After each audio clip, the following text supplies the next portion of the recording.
A very good morning to one and all present here. It gives me immense pleasure to extend to you a very warm welcome on behalf of Department of Renewable Energy Engineering, College of Agriculture, Engineering and Technology, Dapoli, to celebrate Akshay Urja Diwas 2023. So, first I welcome President of today's function, Dr. P. Sawant sir, Director of Extension Education, CBSE Dapoli, Dr. P. S. Borke sir, Director of Instruction, CBSE Dapoli, Dr. Ravi Khandetu sir, Director of Research, CBSE Dapoli, our guest speaker, Mr. P. Shivtare sir, Executive Engineer, NSCB Head, Dr. P. Shahare sir, Associate Dean, CAET Dapoli, Dr. A. Moore sir, HOD, Head of the Department, Renewable Energy Engineering, CAET Dapoli. Then all the Head of the Department, College of Agriculture, Engineering and Technology, Dapoli, all professors, staff members and students, welcome again. So, any program is inaugurated by the worshipping the goddess Saraswati by finding the lamp of knowledge and wisdom. So I would like to request all the dignitaries on dais for lighting the lamp of Report Master.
Saraswati is a symbol of knowledge, music, art and wisdom and nature.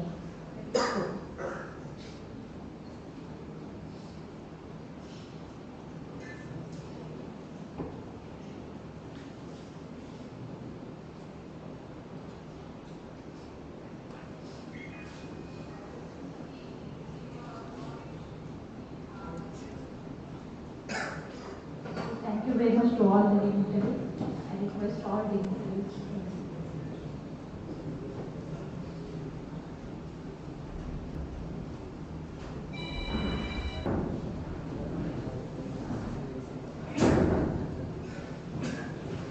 Thank you very much. Friends, today we are gathered in India and declared the 20th August, which is also the birthday of the late Prime Minister at the National Renewable Energy Day, that is Akshay Urja Diwas. So this day is celebrated every year on 20 August to raise the awareness about the developments and importance of the renewable energy.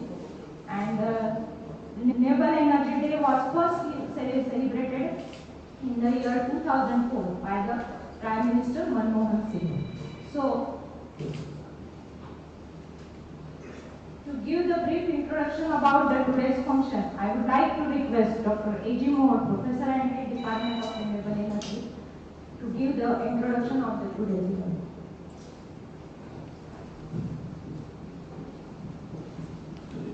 नमस्कार.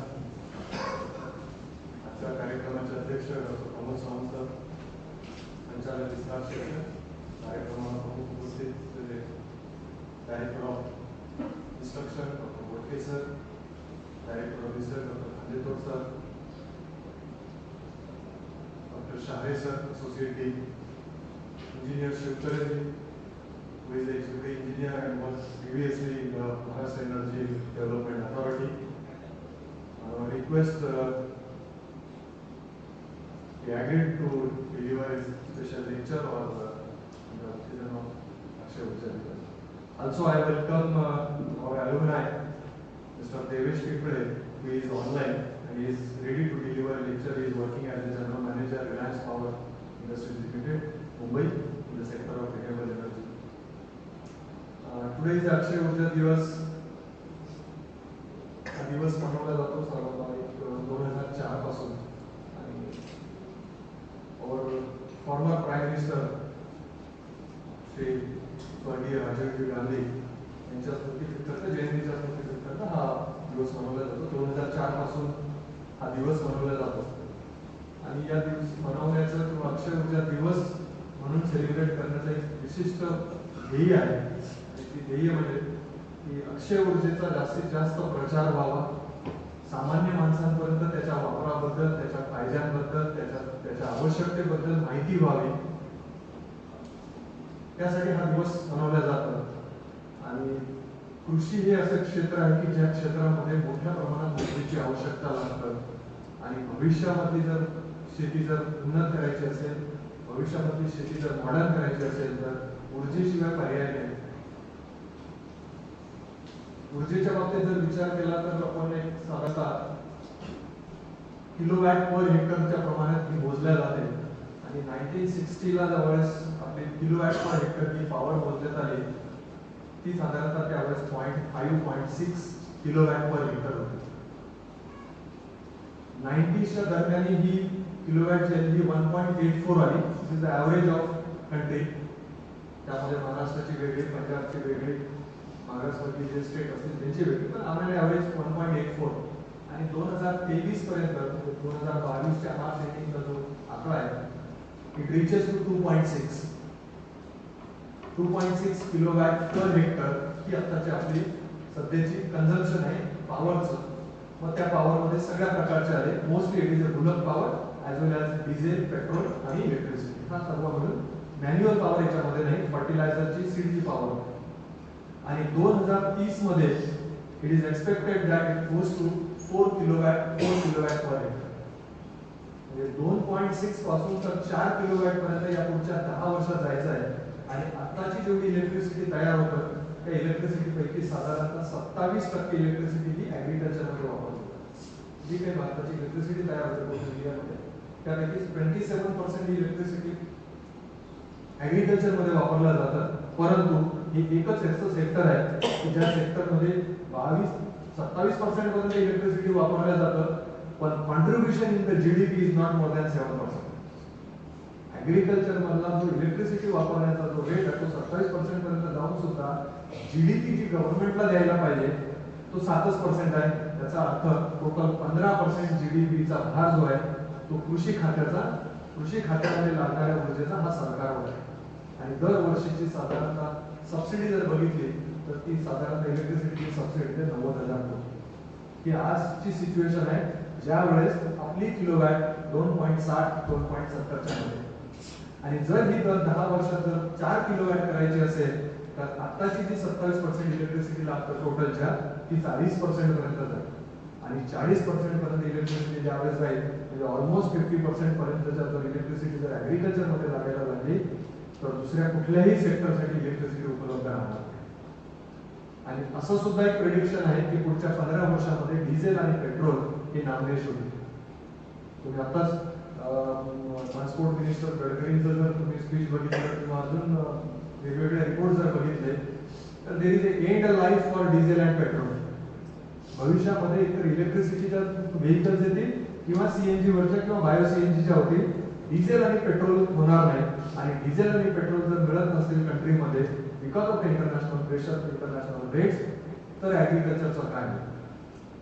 आज जर 23%, 27% electricity किंवा power जर आपण diesel आणि पेट्रोलच्या मार्फत घेतो तर 40% करायचं असेल तर इलेक्ट्रिसिटीची आवश्यकता आहे. आणि आपल्याकडे दैवानी किंवा आपण सुदैवी आहोत की we are much more endures with. जगात असा कुठलाही देश नाही की त्या देशाकडे एवढ्या सर्व प्रकारचे सोर्सेस, एनर्जीचे सोर्सेस उपलब्ध आहेत.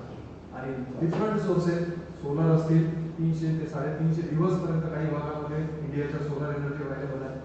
मोठ्या प्रमाणात बायोमास एनर्जी आपल्याकडे अवेलेबल आहे जी कृषीशी डायरेक्टली निगडीत आहे. विंड एनर्जी काही पॉकेट्स मध्ये उपलब्ध आहे. मोठ्या प्रमाणात इंडिया इज एंड्युअर्स विथ किंवा सुदैवाने आपण आपल्याकडे अपारंपरिक ऊर्जा स्रोताचे किंवा अक्षय ऊर्जाचे मोठ्या प्रमाणात भंडार उपलब्ध आहे. आणि त्याचा वापर जास्तीत जास्त व्हावा, त्याचा दैनंदिन जीवनामध्ये वापर केला जावा जेणेकरून पोल्युशन कमी होईल, आपली डिपेंडन्सी दुसऱ्यावर कमी होईल आणि डिसेंट्रलाइज लेवलला ही ऊर्जा आपल्याकडे उपलब्ध असावी. त्यासाठी गव्हर्नमेंट मोठ्या प्रमाणात प्रयत्न करत आहे. मोठ्या प्रमाणात या सेक्टरमध्ये जवळजवळ एस्टिमेटेड दॅट 2030 पर्यंत भारतामध्ये साधारणतः 30 लाख जॉब रिन्युएबल एनर्जी सेक्टरमध्ये उपलब्ध होतील. मग ते वेगवेगळे सेक्टर असतील, बायोमासचं सेक्टर असेल, विंडचं असेल, सोलर फोटोव्होल्टाईकचं असेल, सोलर थर्मलचं असेल, तर त्याच्यामध्ये मोठ्या प्रमाणात ऑपॉर्च्युनिटीज उपलब्ध आहेत. संशोधनासाठी अजूनही मोठ्या प्रमाणात वाव उपलब्ध आहे. काही अडचणी आहेत, डिपेंडेंट ऑन नेचर आहेत, त्यानुसार मार्ग काढण्यासाठी संशोधनाच्या संधी उपलब्ध आहेत. मी हाच धागा पकडून आपल्या सुद्धा महाविद्यालयामध्ये आपण एक स्वतंत्र डिपार्टमेंट आहे रिन्युएबल एनर्जी सोर्सेस. त्या डिपार्टमेंटच्या मार्फत आपण यूजीला शिकवतो. पीजी आपल्याकडे रिन्युएबल एनर्जी इंजिनिअरिंग मध्ये दिला जातं, पीएचडी आपल्याकडे इंजिनिअरिंग मध्ये दिलं जातं. मोठ्या प्रमाणात विद्यार्थ्यांचा जॉब प्लेसमेंट, काही एंटरप्रेन्योरशिप आपण या विभागामार्फत वापरायचा प्रयत्न करतो. कोकणामधलं पहिलं डिस्ट्रिक्ट लेवल एनर्जी पार्क हे कोकण कृषी विद्यापीठाने स्थापन केलं आणि त्या कोकण कृषी विद्यापीठाच्या एनर्जी पार्कचा उपयोग आपण 2004-05 ला आपण स्थापना केली आणि तेव्हापासून आजपर्यंत साधारणतः 2.5 लाखाच्या वर लोकांनी याला व्हिजिट केलेली आहे. आणि ॲव्हरेज साधारणतः 50 ते 60 हजार लोक दरवर्षी आपल्या इथे एनर्जी पार्कला व्हिजिट करतात. प्रत्येक कार्यक्रम असेल, विद्यापीठाचे एक्झिबिशन असेल, त्यावेळेस आपण एनर्जी पार्कमध्ये व्हिजिट ऑर्गनाईज करतो. मोठ्या प्रमाणात ट्रेनिंग ऑर्गनाईज केल्या जातात. आम्ही आमच्या परीने जी छोटी टीम आहे त्या टीमच्या परीनं लेख असतील, रिसर्च पेपर असतील, काही संशोधन पत्रिका असतील, काही ट्रेनिंग प्रोग्राम असतील, बचत गटासाठीचे ट्रेनिंग प्रोग्राम असतील, काही संशोधन प्रकल्प असतील, यावर सर्व प्रकारे काम करून आमचा एकच उद्देश आहे. तो उद्देश म्हणजे अपारंपरिक ऊर्जेची माहिती जास्तीत जास्त लोकांपर्यंत पोहोचावी, जास्तीत जास्त विद्यार्थ्यांनी त्याबद्दल माहिती घ्यावी, आपल्या दैनंदिन जीवनात त्याचा वापर करावा आणि याचा प्रचार आणि प्रसार करावा, जेणेकरून आजच्या दिवसाचे जे उद्दिष्ट आहे ते उद्दिष्ट साध्य. एवढं बोलून मी थांबतोय. जस्ट एक मिनिटाची एक डिपार्टमेंट काय करतं त्याच्याबद्दलचे एक क्लिप तुम्हाला दाखवतो की मागच्या वर्षात आम्ही काय केलं.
Thank you. I would like to request Dr. P.S. Borke, sir, Director of Instruction.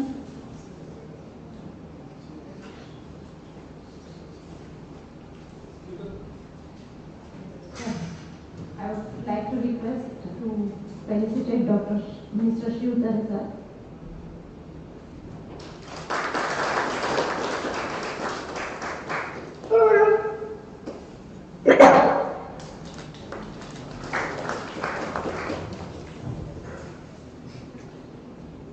Thank you, sir. Thank you, sir. I would like to Dr. Shah, sir. Felicitate Dr. P.S. Borke, sir.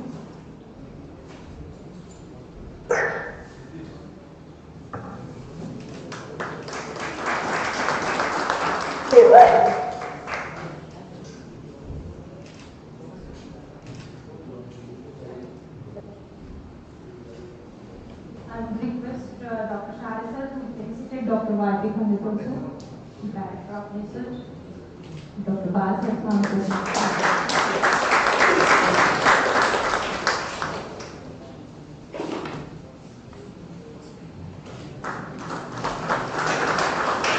you very much, sir.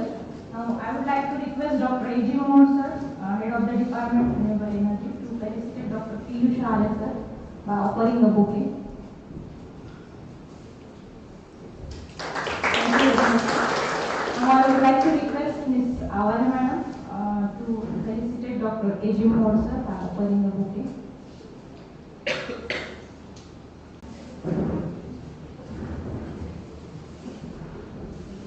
I would like to request Mr. Hemant Srirame to welcome our Head of the Department, Dr. Jain, sir.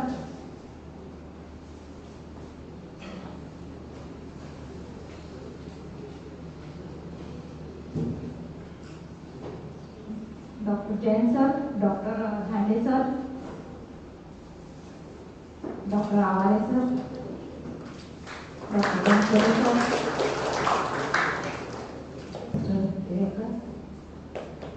sir. Then Dr. Awale ma'am.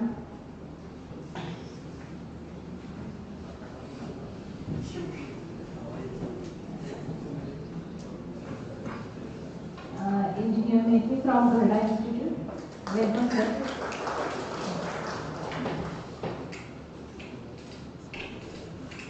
Thank you, Srirame, sir.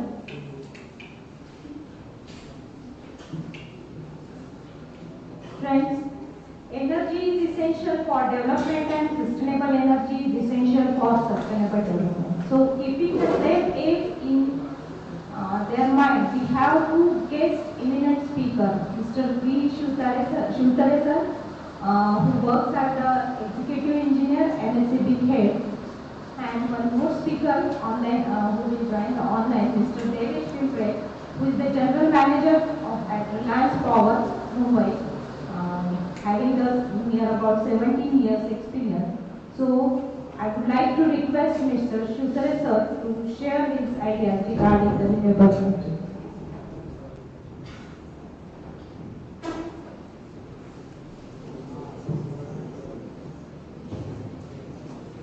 First of all, good morning to all, and it's an immense pleasure to be part of and sharing guys on the doctors. Now, I'm going to be sharing all such great personalities, such great doctors. So, first of all, Honorable President, Mr. Dr. A. Samansa, alongside with all the directors from R&D, then Honorable Dean Borke sir, Associate Dean Sare sir, and this person who I have continuous interaction and who actually inspired me, considering the activeness and dynamism, Dr. Moore sir, who actually invited, so I'm thankful to him.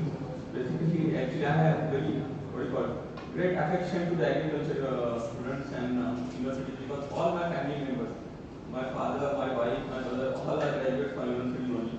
So, except me, so every day at home, there is this continuous dominance from agriculture only. Now, talking about the renewables, actually, you all students been landed at very nice and very great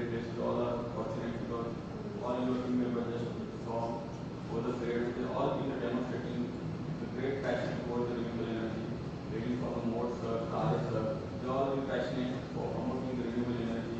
They demonstrated pioneering projects like parks and some other institutes. Let me tell you something about me. I am actually engineering graduate, electrical from Pune. Also, I completed my master in renewable from University of California, Berkeley. And my core engineering is basically my core place in renewable. For the last 15 years, I worked in renewable only. For some reasons of reputation, I came for the conventions. Otherwise, I am part of the renewable person. So today is great time actually to promote and accept the renewables. Since 2004, at that time the renewables are very few, just like solar battery land is there, some battery oil there. At 2004, originally our management decided for this state, Akshay, Urja. Now at 2004, if we imagine for the renewable sector growth and all, we cannot expect at 2014, now 2020, renewables is now each and every part of aspect of life. Because when we are talking about climate change, global warming, these all factors are contributed only and only due to energy only. Because energy is very vital sector. Today, all the CO2 emission, whatever is happening at any part of the world, is due to the energy consumption only. Because even in India, we have installed capacity of more than 4,70,000. Out of which 52%, more than that, 56% is being produced by coal, diesel, and gas. So all these are fossil fuels. When we are generating energy from such a fossil fuels, we are definitely emitting CO2. Also, there are furnaces, industrial furnaces. We are using all those CO2 emissions. But even though they are using CO2 emissions, we have to find out the alternative. And alternative all for these are the renewables. And in order to promote the renewables, Government of India has formed MNRE. You all might be aware of MNRE. Madam just told in his initial briefing. MNRE is Ministry of New and Renewable Energy. This department formed in 1992. And main aim of the MNRE is basically promote the alternative source of energy. Along with promoting the alternative source of energy, energy security. Presently, we don't have energy security because we are mostly liable for the imports of oil and coal to produce our required electrical engineering, whatever the electricity we are requiring. So, in order to have self-sufficiency and energy security, we have to go for the renewables. Just like Mozart just told, we are gifted with abundance of solar energy, wind energy, other biomass, thermal, geothermal, tidal. So we must harness all the energy sources, and that's why MNRE is formed with this vision of clean energy. At the same time, the cost of energy. Right now, the cost of energy is controlled. If you could see our electricity bill, you will have so many surcharges and so many fuel charges. All these fuel charges are due to fossil fuels only. When we go for 100% renewables, electricity bills will drastically going to drop down. That's why the promotion of the renewables is now the need of. Presently, the Government of India through MNRE. I will just brief you how we are going through the MNRE renewable sector. First of all, there is hierarchy. MNRE is at the top. MNRE is handling all the policy making, frameworking, benchmarking for the renewable sector. Whatever is the target they will set, you all be heard now. We have ambitious target of 280 gigawatt of solar that has to be achieved by 2030. All this is set by Ministry of New and Renewable. Now, MNRE is supported by. There are below the MNRE 4 wings.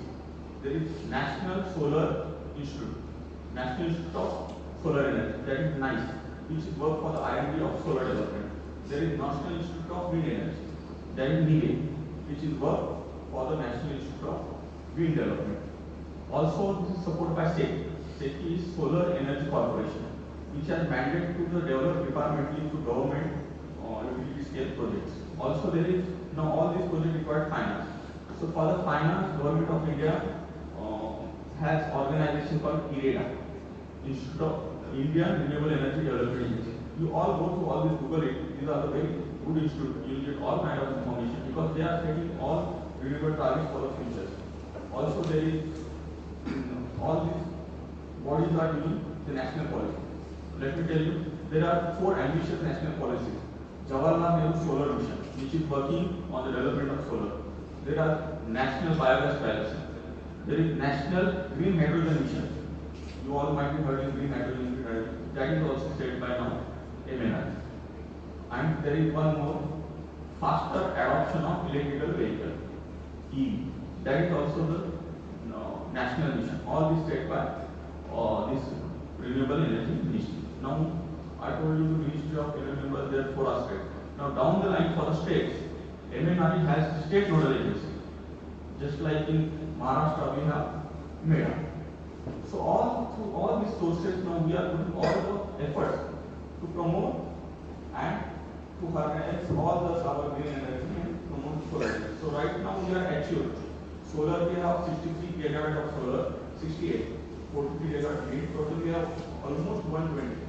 Means our energy mix is already achieved 30 to 40% of renewable energy. Now, what most important aspect of this day is to aware about what the renewable developments are as on date in state, as on date in nation, and what we can also contribute, how we can contribute. Now we come to that aspect also. In Maharashtra, actually we are implementing so many projects for awareness, so many projects for the execution of solar. Right now we are having Mukhyamantri Solar Krishi Vahini Yojana. It is implemented in 2 phases where we as a DISCOM, we are working as conventional energy where there is renewable purchase obligation. Right now, in order to promote the renewables, we have renewable purchase obligation. Whenever you are emission, CO2 emission anywhere or using carbon footprint, in order to decarbonize that, there is renewable purchase obligation. So, as a Maharashtra, we are supplying almost 33,000 megawatt energy to Maharashtra. But out of that, 30% has to be produced through renewable energy sources. It is mandatory for us. So, in order to produce that green energy, now we are departmentally establishing all those solar power, solar energy, wind farms. You might be saying so many wind farms are there. Rooftop solar is now taking fast pace. So, through all this means, we are now achieving all those targets related to renewable energy. Now, what you can do as agriculture students, because this is all a very great aspect, means it's need a very elaborated lecture to discuss how renewable energy can be generated. How presently there are so many aspects related to energy, because once renewable energy purchase, that purchase agreement, that evaluation of that energy, scheduling of that energy, it all is a very tremendous procedure and very interesting. I will request all you students to right from this age only you participate on all these aspects, because future will not be only renewable and renewables, because we are giving back now nature what we are extracted from the nature. So green energy has to be there, and as a student I can request you be part of all these aspects and just told what we can do in agriculture sector. Presently agriculture sector, we are 30% consumption is completely on fossil fuel. Means they are conventionally taking electricity from us, then they have all their diesel plants or diesel engines. But in order to convert all agriculture activities, all other activities, first of all, first solution is the biomass. Biomass where plants being grown like sticky grass or some bio plants where ethanol can be produced, or those fast growing plants can be used for the generation of energy, which are the exact compensation to the coal. So that's the major aspects coming for the agriculture department. So biomass study, more and more emphasis, more and research for biomass is expected. Secondly, solar and wind. There are now solar panels and solar pumps being used. Government of Maharashtra is promoting Mukhyamantri Solar Pump Yojana, where almost 1 lakh and more than 1 lakh solar pump of 3 HP and 7.5 HP will be used. Now you students can also study what other ways for solar harvesting, then for the forestry department, fishing, storage, all those aspects also we can learn. How green hydrogen, green hydrogen is basically produced from electrolysis, and that electrolysis is carried out by renewable energy. And good thing about hydrogen is hydrogen can be stored. And hydrogen has specific, very unique thing that we can use for agriculture purpose so many. In future, no hydrogen. Once its safety aspect is clear, we can use for the heating, space heating, drying, all those areas can be covered by green hydrogen. So there is plenty of scope for the renewables to incorporate the agriculture and renewables can go hand in hand. And I also request more, sir. Now we have the best started energy park. We can take it to the model level, and we have seen so many tourists visiting the Dapoli. We can charge them and have latest demonstration. Even we can actually try from good contractors which have in our vicinity, we also can help. So, sir, talking about the renewable, there are so many aspects. It's not possible to cover. Also, electrical vehicles are coming. Now, from DISCOMs, we have mandate to establish so many electrical vehicle charging stations across in my jurisdiction. So, in my jurisdiction of Dapoli, now we have identified more than 35 charging stations will get commissioned within the span of 1 year. So now all the infrastructure related to electrical vehicle is getting established. So down the line, 2 to 5 years, definitely you will see more and more electrical vehicles. At the same time, these electrical vehicles storage also going to help for your agriculture engineering purpose also. Agriculture, tractor, harvesting, or whatever the activities you are doing. Even for the last year exhibition conducted by Dapoli University, there are so many waste to energy projects, waste to gas projects being demonstrated by your students only. So there is plenty of work is being conducted in renewables. So I cannot take that much of time of yours. So I will be definitely associate with more sir on this team. Definitely for any aspects I will be here, and I wish all you happy Akshay Urja Din, and you all of you take place for promoting and learning rather than promoting. First of all, learn all the aspects of renewables, all other wherever the applications you can or imagine and develop. So I wish you all best luck, and thank you once again for inviting me for such a nice occasion. Thank you.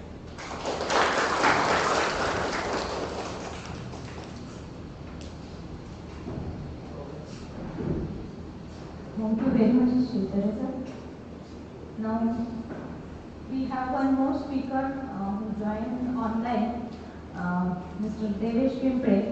He is working as the General Manager at Renewable, and who was our student of our college.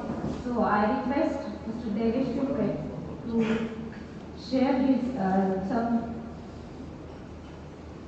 concepts regarding the opportunities in renewable energy. So Devesh, please.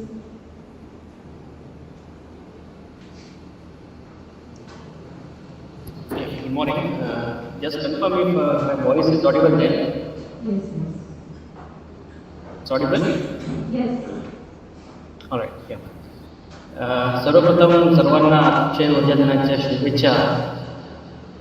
कार्यक्रमात उपस्थित असलेले doctor Sawant, director of extension education, doctor Bodke, doctor Kandetod, college of ॲग्रिकल्चरचे associate dean Shahare, Mohod sir आणि fellow esteemed speaker Shivtare sir MSCDCL. Shivtare सरांनी most of the aspects cover केलेले आहेत. Renewable एनर्जीचे सध्याची परिस्थिती आणि ॲडव्हान्सेस आणि सरकारी स्तरावरती कशा प्रकारे उत्तेजन दिले जाते. I'm just taking this opportunity to wish everybody at the College of Agriculture for entering into this 23rd glorious year. I'm told that many initiatives are being undertaken by college on this occasion of this 25th year. So now we're talking about the opportunity in renewable energy on the occasion of this Akshay Urja Din. Let me just try to present my screen.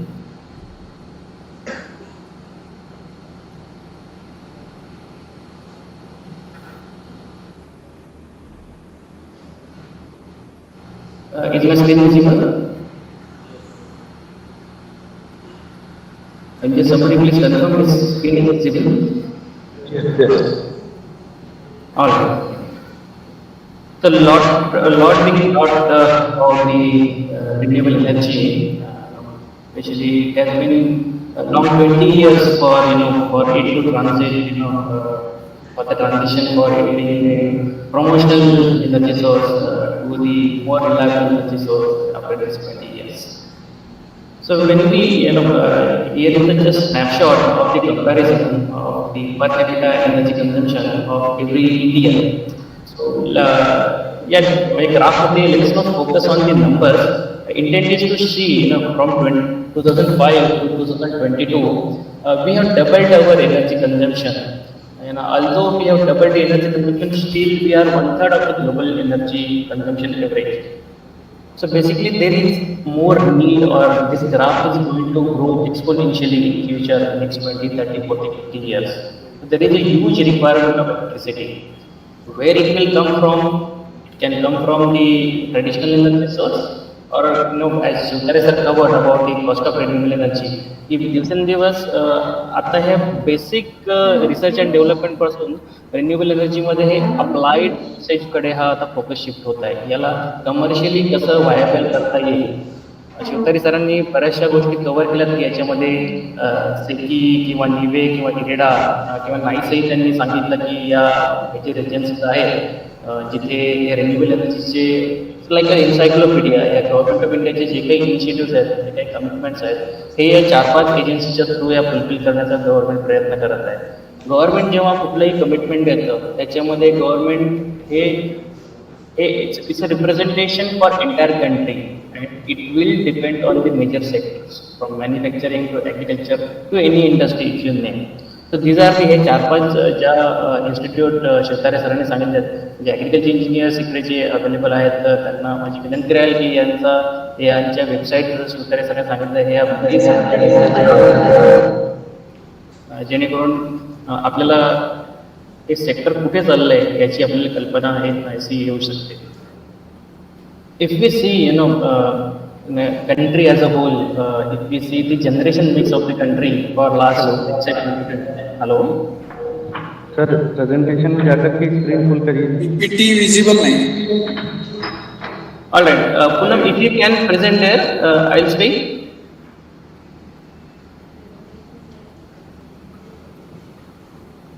I had put it on the slideshow mode. I think there is some technical challenge. Can I request organizers to present it and then I'll speak here?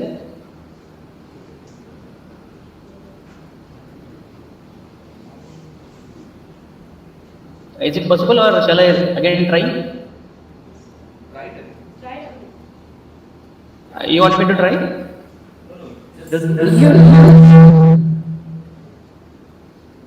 You try again. All right, I'll try it. Just confirm me once it is visible.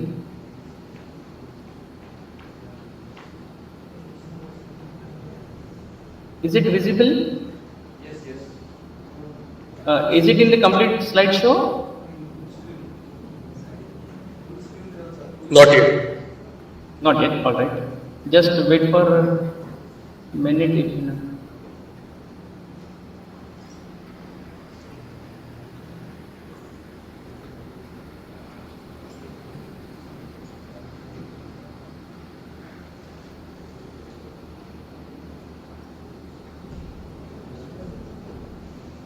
I think probably still you are not able to see my screen.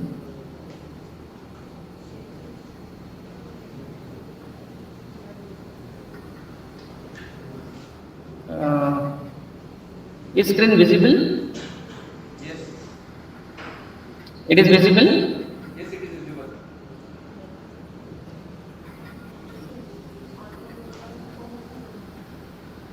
If somebody can confirm or The screen is visible, but I don't know. screen is visible but Slideshow is not there. It's in the. Can you just show in the slideshow? I am in the slide mode. We are not unable to see. Just a second.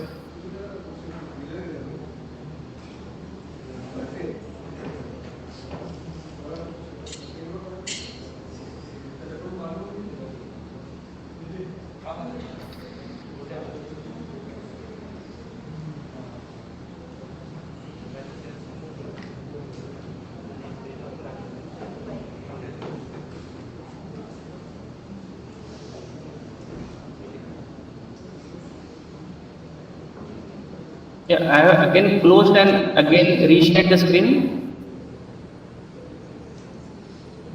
I think technical challenge is still persisting.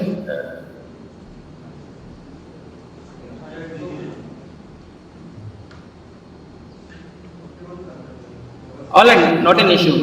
PPT is not important. It's about sharing views. So let's continue.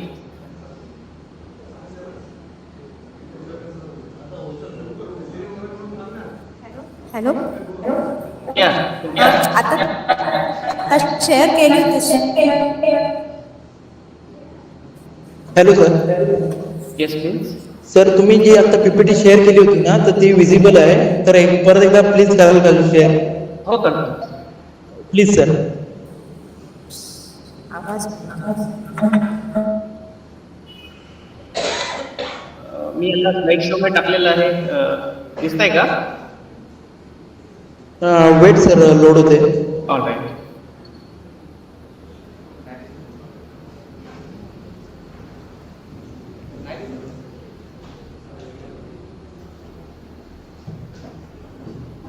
Hello. Yes sir. Ramesh, Yes sir. you just put your views. All right sir. Yeah, continue your views.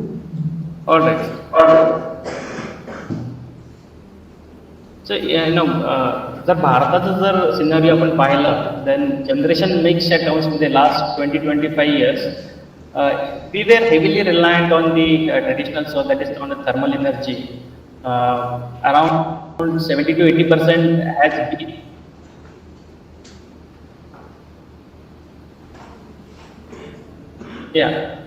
around 70 to 80% has been coming from the traditional fuel sources, that is coal and lignite.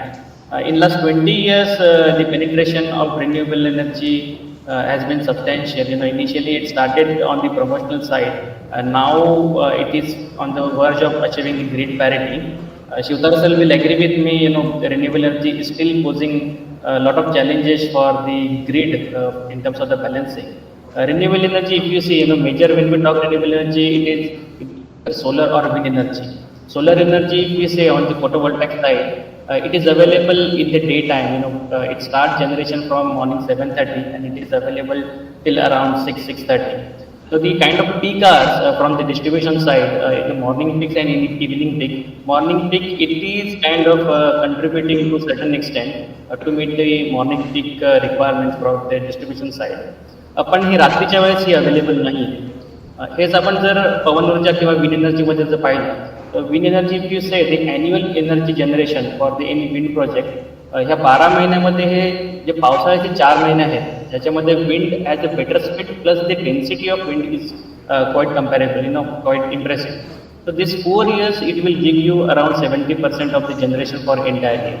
So rest of the year it will contribute only 30%. So when the renewable energy projects are having the must-run status from the government side, that कुठलीही energy या sources पासून generate झालेली असेल, ही ग्रीडमध्ये याला back down देणे हे quiet challenging आहे. याच similar टाईमला ट्रेडिशनल पॉवर प्लांट चालतात, त्यांना रिन्युएबल एनर्जीला ॲब्सॉर्ब करण्यासाठी त्यांना आयदर टेक्निकल मिनिमम मध्ये चालवावं लागतं. ही ग्रीडची जी फ्रिक्वेन्सी आहे ती जर इम्बॅलन्स झाली तर हे सगळ्या दृष्टीने चॅलेंजिंग बनू शकते इंडस्ट्रीसाठी. तर रिन्युएबल एनर्जी जेव्हा त्याचं सिग्नल व्हेरिएशन आहे किंवा त्याचं इन terms of during the day किंवा जसं अवेलेबिलिटी आहे, at the same time for the grid control point of view it is posing lot of challenges. तर याच्यावरती आता टेक्नॉलॉजी ॲडव्हान्समेंटमध्ये या एनर्जी स्टोरेजसाठी बऱ्याचशा एफर्ट आता चालू आहेत. तर त्याच्यामुळे काय होईल की जेव्हा रिन्युएबल एनर्जी ॲबंडंट स्वरूपामध्ये अवेलेबल असते, पण तेव्हा त्याची तेवढी रिक्वायरमेंट नसते, तर ती energy can be use to store the energy. आणि जेव्हा पिकिंग आवर्स तेव्हा जी रिक्वायरमेंट होईल तेव्हा मग त्याला बॅटरी ड्रेनिंग करून त्याचा वापर करण्यात येईल. इंडिया, जसं शिवतारे सरांनी सांगितलं की हे जसं क्लायमेट चेंजच्या दृष्टीने भारताचे जसे इनिशिएटिव्ह चालू आहे, तसं government of India has given its naturally determined commitments to the international forum, जिथे India as a whole is trying to reach the net zero status by 2070. आपण आता तसं पाहायला गेलो तर आपण 2023ला होतं, हा पल्ला 50 वर्षाचा आहे. बऱ्याचशा देशांनी हे जे टार्गेट्स आहे हे 2040 किंवा 2050 पर्यंत दिले आहेत, पण गव्हर्नमेंट ऑफ इंडियाने हे 2070 पर्यंत केले, कारण आपण स्टील आपल्याकडे टेक्नॉलॉजी ॲडव्हान्समेंट ज्या बेसने चालू आहे सध्या ते क्वाईट इम्प्रेसिव्ह आहे. पण हे चेंजिंग द एंटायर सिनारिओ, हे पॅराडिम शिफ्ट होणे, याला हा थोडासा वेळ लागणार आहे. याला स्ट्रक्चर्ड वेमध्ये गव्हर्नमेंट ऑफ इंडियाने सांगितलेलं आहे की बाय 2030 एमिशन इंटेन्सिटी 45% याने 2005ला एक बेस इयर ठरवण्यात आलेलं आहे. कुठल्याही क्लायमेट चेंज ॲक्टिव्हिटीजसाठी ही बेसिक स्टेप असते की तुम्ही बेसलाईन डिटर्मिन होणे किंवा बेसलाईन वर्ष डिटर्मिन होणे हे खूप गरजेचं असतं. 2005चं हे एमिशन इंटेन्सिटीसाठी हे वर्ष डिटर्मिन केलेलं आहे, ज्याच्यामध्ये गव्हर्नमेंट ऑफ इंडियाने सांगितलेलं आहे की हे will reduce the emission intensity by 45%. आणखीन 2 मेजर कमिटमेंट्स आहेत, ज्याच्यामध्ये 50% ऑफ दी क्युम्युलेटिव्ह एनर्जी ही नॉन फॉसिल फ्युएल बेस्ड रिसोर्सेसकडून येणार आहे. प्लस कार्बन सिंक ही 3 गिगाटन हे ॲडिशनल फॉरेस्टेशनमधून अचीव्ह करण्याचा गव्हर्नमेंट ऑफ इंडियाचा प्रयत्न आहे. तर if you see when we talk about agriculture university or agriculture scientist, याच्या 3 मेजर इनिशिएटिव्ह आहेत ना, त्या 3 मधल्या 2 हे जिकडे ॲग्रिकल्चर युनिव्हर्सिटी किंवा ॲग्रिकल्चर सायंटिस्टला कॉन्ट्रीब्युशन करण्याचा स्कोप आहे, ज्याच्यामध्ये हे forestation point of view. When you say about the climate change, it is not only generating electricity. There are various other generation of electricity through renewable energy is one of the mean to meet the climate change commitments. तर याच्यामध्ये agriculture युनिव्हर्सिटीजना ample scope आहे किंवा agriculture scientist किंवा agriculture इंजिनियर्सला हे ample opportunities आहेत. जसं शिवतरे सरांनी सांगितलं की वेस्ट टू एनर्जीचा एक त्यांनी मुद्दा काढला की त्याच्यावरती आणखीन बरंच काम होणे बाकी आहे. When we say about renewable energy, आपलं प्रायमरी फोकस हे सोलार किंवा विंडवरती येतं. अदर सोर्सेस ऑफ एनर्जी जसं जिओथर्मल आहे किंवा टायडल आहे किंवा वेस्ट टू एनर्जी प्रोजेक्ट आहे. ग्रीन हायड्रोजन शिवतरे सरांनी सांगितलं, ग्रीन हायड्रोजन हे नीड ऑफ द फ्युचर आहे, पण हे आत्ताच्या घडीला स्टील एक्सपेरिमेंटल स्टेजमध्ये आहे. याला कमर्शियल व्हायबिलिटी एस्टॅब्लिश व्हायला थोडा वेळ लागणार आहे, कारण ही प्रोसेस थिअरॉटिकली तरी सोपी वाटली. कन्व्हर्टिंग पाण्यामधून जे इलेक्ट्रोलायसिस प्रोसेसमधून H2 आणि O जर काढायचं असेल, पण ही जी प्रोसेस आहे याला कमर्शियल व्हायबिलिटी एस्टॅब्लिश व्हायला थोडासा वेळ लागणार आहे. मीन टाईम या ज्या अदर सोर्सेस ऑफ एनर्जी आहेत या आपल्यावरती आहे, आपण याला किती टॅप करू शकतो. When we speak about Konkan रिजनसाठी, की जसं आपण कोकणामध्ये आपण पाहतो की तसं पाहिलं तर कोकणामध्ये आपण 6 जिल्हे आहोत, ज्याच्यामध्ये बराचसा भाग हा हायली अर्बनाइज्ड आहे आणि रेस्ट ऑफ द कोकण आहे. कोकण तसं पाहिलं तर आपण कोकणाची economy for the rest of the Konkan is heavily dependent on the agriculture income. म्हणजे आपल्याकडे आंब्याच्या किंवा काजूच्या किंवा बागा आहेत. Any deviation in the climate, let us say की ज्या पावसाचा सीझन हा जनरली आपल्याकडे सप्टेंबर किंवा अर्ली ऑक्टोबरमध्ये संपतो. मागच्या वर्षी आपला अनुभव होता की हा नोव्हेंबरपर्यंत चालला होता. त्याचा इफेक्ट काय झाला की आंब्यावरती, जसं आपण कोकणाचे आंबे सगळेजण वाट पाहत असतात, तर entry of the Alfonso mango in the commercial market it got delayed.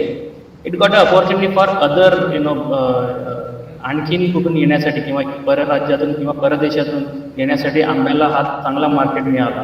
तसं मग हे जर क्लायमेट चेंजला जर हे कोकणाचं जर आपण पिक्युलियर जर पोझिशन बघितली, आपण कोकणाची जी जिओग्राफिकल पोझिशन आहे की आपल्या एका बाजूला आपण सह्याद्री रेंजेस आहोत, दुसऱ्या बाजूला आपण अरेबियन सीमध्ये आहोत. हा जो चिंचोळा भाग आहे हा कोकण आहे.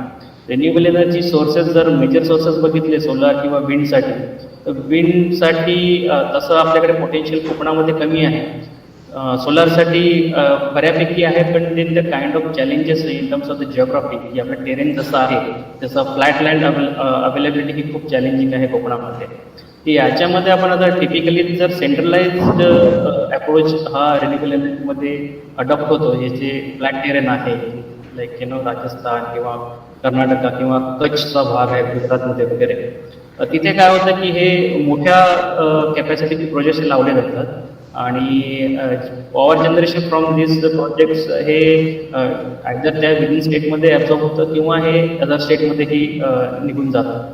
गव्हर्नमेंट ऑफ इंडियाच्या खूप चांगल्या स्कीम्स आहेत, तिकडे ISTS लॉसेस आणि चार्जेस ह्या रिन्युएबल एनर्जीसाठी नाही आहे.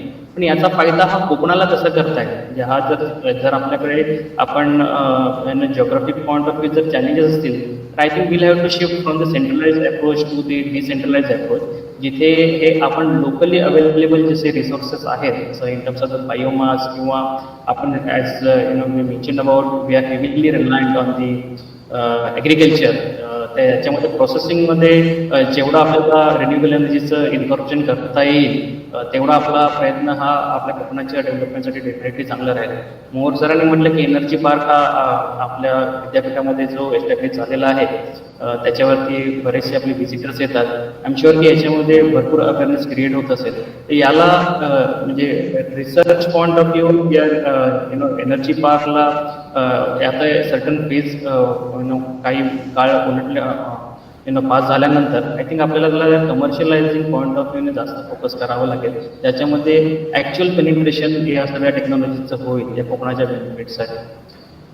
ॲग्रिकल्चर इंजिनिअरिंग पॉईंट ऑफ व्ह्यूने जर आपण याला पाहिलं तर आपल्याकडे याच्या ॲम्पल अपॉर्च्युनिटीज आहेत. जसं आपल्याकडे ॲक्वाकल्चर ही एक मेजर एरिया आहे ज्याच्यावरती कोकणाच्या ऑलमोस्ट सगळ्या जिल्ह्यामध्ये समुद्र किंवा हे कृत्रिम मच्छीपालन वगैरे होतं. तर तिकडे बेसिक काम हे पाण्याचं पंपिंग आहे की ज्याला मल्टिपल टाइम्स पाणी काढावं लागतं आणि पुन्हा द्यावं लागतं. तिकडे पंपचे ऑपरेशन जास्त आहे. So one can think for introducing the solar panel in order to power these pumps. Then आपण जसं अँड ही खूप आपण मार्जिनल होल्डिंगमध्ये आहे. तर ट्रॅक्टर्स आणि अदर इक्विपमेंट्स असे आहेत तर त्याला आपण प्रयत्न करू शकतो की म्हणजे ते आता सध्या ते डिझेलवरती चालेल. याच्यावरती पण बायोफ्युएल्स होती, बायोडिझेलवरती वी कॅन मेक अटेम्प्ट्स. ट्रॅक्टरची बॅटरी ही चांगल्या कॅपॅसिटीची असते तर त्याच्यावरती आपण फोटोवोल्टाईक इफेक्टने त्या बॅटरीला काही चार्ज करू शकतो का. या सध्या जसं आपण रिसर्च मोडमध्ये जाऊ तसं हे हळूहळू पेनिट्रेट व्हायला मदत होईल. आणि या अशा गोष्टींचा रिसर्च हा बऱ्याचशा विद्यापीठांमध्ये सुरू आहे. आपल्या कोकण कृषी विद्यापीठालाही माझी विनंती राहील की अशा पॉईंट ऑफ व्ह्यूने आपण हे हळूहळू प्रयत्न केला पाहिजे की आय एम शुअर की याच्यामध्ये बऱ्याचशा गोष्टी सध्या विद्यापीठांनी सुरू केल्या असतील. नंतर याच्यामध्ये जसं आपण ॲग्रिकल्चर ड्राईंग किंवा कोल्ड स्टोरेजसाठी जे गोष्टी आहेत कृषीमाल ज्याला लार्जर टाईम पर्यंत स्टोअर करण्यासाठी या सगळ्या टेक्नॉलॉजी या खूप उपयोगी आहेत. तर आपण तिथेही रिन्युएबल एनर्जीचा उपयोग करू शकतो. बेसिकली आपल्या शेतकऱ्यांच्या पॉईंट ऑफ व्ह्यूने जर पाहिलं जिकडे जिकडे ऊर्जा लागते किंवा जिकडे जिकडे इंधन लागतंय तिथे आपण याला कशाने आपण याला रिप्लेस करू शकतो किंवा ऑल्टरनेटिव्ह सोर्स ऑफ एनर्जी काय देऊ शकतो याच्यावरती आपला कल असला तर ह्या शेतकऱ्यांसाठी डेफिनेटली चांगला राहील. जसं आपण कृषी विद्यापीठात आहोत जर भारताचा विचार केला तर जर पाहिलं तर एनर्जी ह्या सेक्टरपासून जेवढं ग्रीन हाऊस गॅस एमिशन होतं तर दुसरा क्रमांक हा कृषी ॲक्टिव्हिटीजचा लागतो की ज्याच्यामध्ये राईस कल्टिव्हेशन हा एक मेजर फॅक्टर आहे ग्रीन हाऊस गॅसेस एमिशनसाठी. कोकण कृषी विद्यापीठाच्या बऱ्याचशा रिसर्च होत असतं की हे भाताच्या नवीन नवीन व्हरायटी येण्यासाठी. माझी विनंती राहील की आपण एकदा एक लाईफ सायकल असेसमेंट एकदा अंडरटेक करू शकतो ज्याच्यामध्ये आपण राईस कल्टिव्हेशनमध्ये ग्रीन हाऊस गॅसेसचं किती इमिशन सध्याच्या घडीला होतं. कारण जसं पाहिलं तर आपण 1 किलो भातासाठी साधारण 2,000 ते 2,500 लिटरचं कन्झम्पशन होतं. तर बराचसा वेळ हा भाताचं पीक हे पाण्याखाली असतं जिथे it is a large source for the methane emissions. Methane emissions if we say त्याचं ग्लोबल वॉर्मिंग पोटेन्शियल हे 20 ते 25 पटीने जास्त आहे carbon डायऑक्साईडपेक्षा.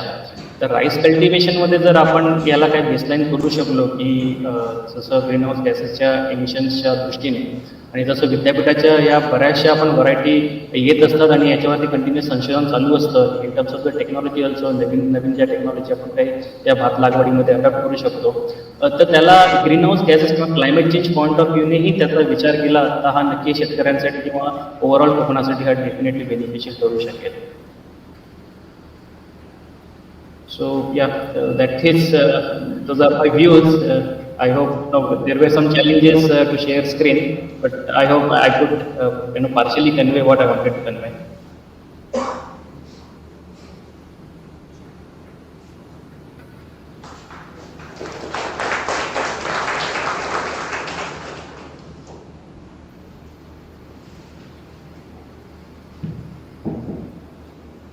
Thank you very much, Mr. Devesh sir. So, now we will turn to next session of our program. So, I would like to request Dr. P.S. Bhorke sir to give his remarks regarding the program. So, Dr. Bhorke, please.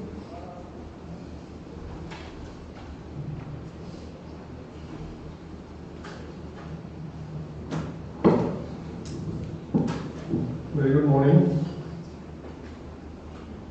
Respected President of this function, Dr. Sawant sir, Chief Guest Mr. Shivkare sir, my colleague Dr. Khadetor sir, also Dean Dr. Shahare sir, Head of the Department Dr. Moore sir, and alumni Diwas Pimpai, all the faculties and the students, ladies and gentlemen. First of all, I would like to congratulate you and give you the best wishes for this Akshay Urja Diwas.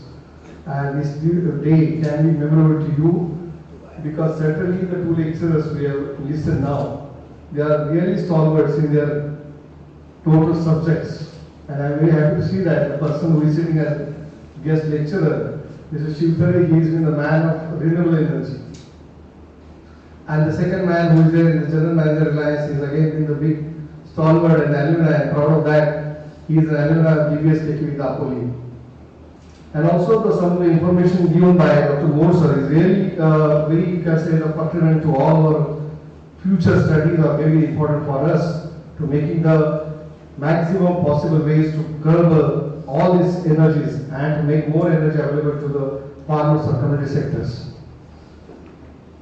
In just 2 days back, I had written in my WhatsApp message that one of the studies there, Mr. Edison, Thomas Alva Edison, who has generated the bulb energy, he told that whenever he is going to be, he is traveling in a train and somebody is sitting in front of him, he is telling them, why are you reading these books, which is God books? This is one is Bhagavad Gita or like this one is God books, the Bibles are there, he is reading. And he said that please don't read this one, go for the scientific studies, do some research. He doesn't know that he is Edison. So he is given his card and told him, I am going to see you next time somewhere we can meet you. And he is also given the Edison also given the card. After 2 days, when he has thrown his shirt for the washing and these things, he has removed that card and seen that he is Edison. So, oh, I am sorry that he again wait for them to meet him. And after meeting him, he told, I am sorry that I could not able to understand you that you are such a big scientist over there. But why you are reading the books of God when you are a scientist? He said that I have developed the technology or maybe the research on that one. Energy is neither created or is not destroyed. Somebody is there who has created these things. So likewise, for the human beings, or all of us, where all the plants are there, all the animals are there, somebody is there who has created all this earth. So who is the creator? I am just finding out through all the books, because everybody is writing that there is some one God is there who is managing all these resources. So I am finding who is the creator. So creator, creativity is a great, you can say, the innovators are the big, you can say, strength of any nation or any college or any state. So you are, in my point of view as a director of education, you are the real creators of the next generation technologies. And now, as a new and renewable energy students, or maybe the faculty of engineering, you have to develop some of the technologies which is required for the nation, which is required for the farming community.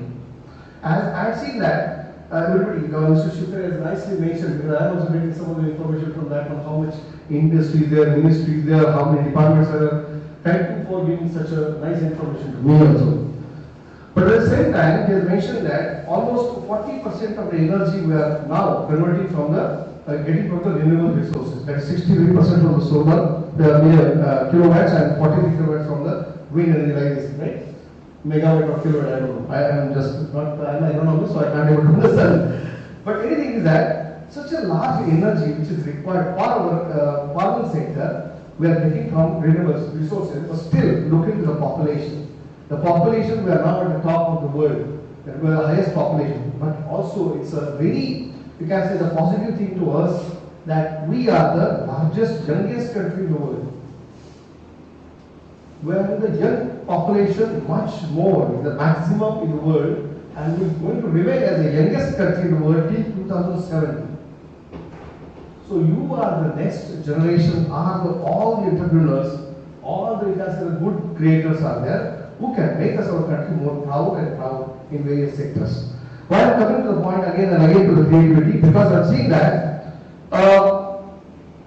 generally when we develop some of the technology like the solar energy, the wind energy and everything, when we come to the personal level or to the individual level or the household level, it is very difficult and very complicated.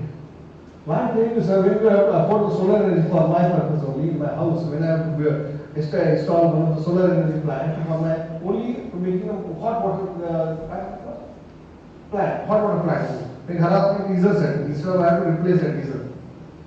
So it's a big one. The whole unit is there. You have to cover it or put it on your terrace. Then the area is required. Again, it is very difficult to manage these things. It's very difficult. And again, the cost factor is there, 25,000-40,000 rupees. So I think you are the students, you are the next generation students who can develop such a technology which is very simple, like in mobile. Whatever now the 64, 128, so many GBs are coming. The mobile is coming so cheaper. Microchip is so small, but it is doing more efficient one. Likewise, you have to develop such technology. Even in energy, you cannot afford wind energy yourself. Neither farmer, nor common man, nobody, not even the institute. So big, huge winds are there. You have to travel it and take it to somewhere which is required there. So you have to find out some of the energy which is easily possible. So you are the only next generation creators who can create such type of technology which is not complicated, very easy to use, not difficult to install and affordable. This is very important. You have to think on that line, how best we can do that things. So even in our agriculture sector also, we are supporting to this energy total contributions over there. Because in India, we have more than 500 million tons of the residues we are creating every year. And Maharashtra is having 46 million tons of the residues are there. And from that residues, we can generate the energy. Likewise, they are putting the green hydrogen. It's a biohydrogen we can create from that energy. But at the same time, the agronomists, all the soil scientists, all the agriculturists working on the line that how we can reduce the carbon emission, how we can reduce the diesel and petrol requirement into the farming sector, how we can utilize the farming more, we can say the pollution free and making it more productive with less and less requirement of water and other factors also. Even in our thesis, we are writing, now we are calculating the energy use efficiency, energy productivity, energy use. We are taking the energy of each and every input we are using. Likewise, the urea energy for 1 kg, how much is it? 14.7 joules. Then for phosphorus something, phosphorus zinc is different. For the bullock cart is different. The bull fuel use is different. The manpower we use for the weeding is different. Likewise, we are calculating the energy. We have the data with us, that is supporting data. From that, we are calculating from each experiment how much energy we are using for that purpose and how we can reduce that energy. And that's why we are coming from conventional tillage to the conservation tillage and now the zero tillage is the technologies we are developing, that is the conservation agriculture, which can reduce our energy to a large extent. So energy is everywhere. Energy is every, you can say the part of your life is energy is there. You are speaking, we are talking with some energy, we are getting energy from the tree, we are getting it from the food. So likewise, energy needs to be reduced or can be utilized more efficiently and we have to create. So that's why saving is earning. That's why we learn in everything, especially electricity or maybe in energy. If you can save the energy, you can create the more energy. You can utilize that practice in your household, in your hostels, in your any departments or in lab also. You can save and more energy you can create over there. So in our total, the other thing is that in our agriculture sector we have the animal power is there. In the animal sector we are using the biogas. Even in biogas, we can use that biogas for the cooking purpose. But another one use of that one, that you have to convert that biogas into a electrical energy.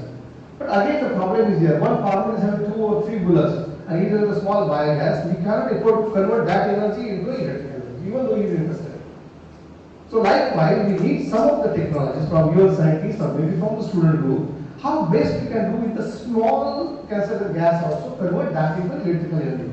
So that everybody can use it at farmer level. In farming practices, they can convert a small unit into an electrical energy, they can use it for the electricity. So that type of technologies you should have to develop in your consider next research or maybe anything point over there.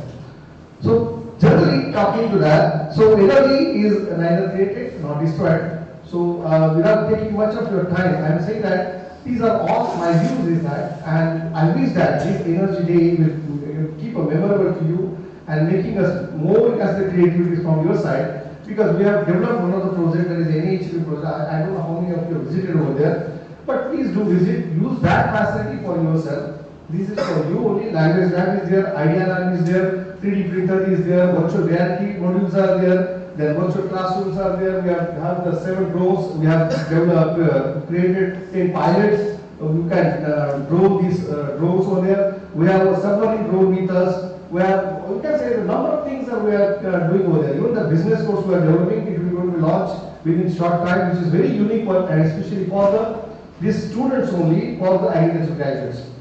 It is available freely to you, but not freely to the others who is outside this costume. So please utilize these facilities and making your there all the future more attractive, more employability, more entrepreneurship from there. Bless you and thank you for giving me this opportunity. Thank you very much.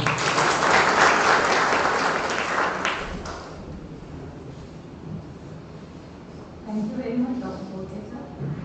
Now I would like to request Dr. Vati Kanditor, sir, to give his remarks.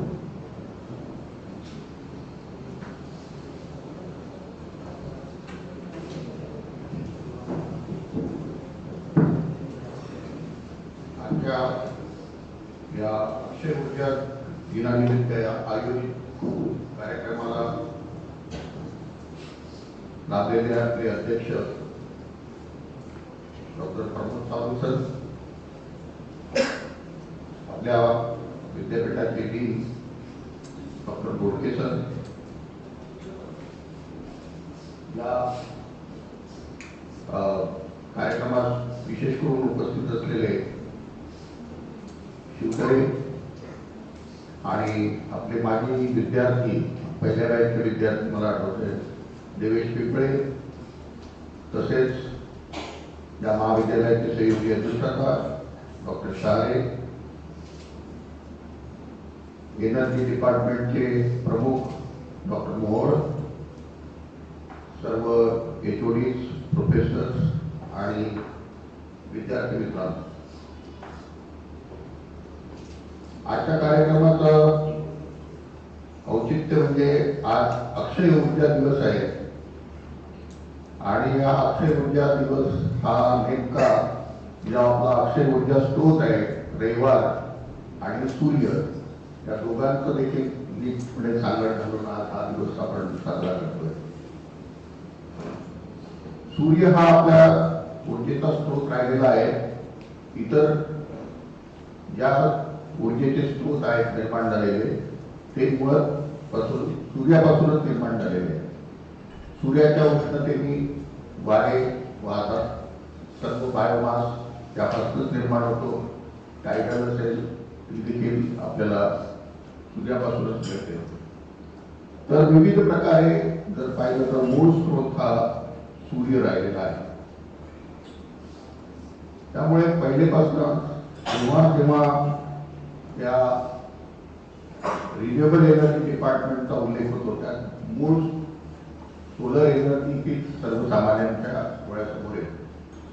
मग त्यानंतर आपण बायोमासपासून उत्पन्न होणारी energy, वाऱ्यांपासून उत्पन्न होणारी energy आणि आपण coastal एरियात किंवा टायडल किंवा वेव्ह एनर्जी याचा देखील नंतर अभ्यास करण्यात येतो किंवा नंतर इतर लोकांना याबाबत नंतर माहिती होते की ही देखील त्यातल्या त्यात बायोमास एनर्जी हा बऱ्यापैकी निग्लेक्टेड असा विषय राहिलेला आहे.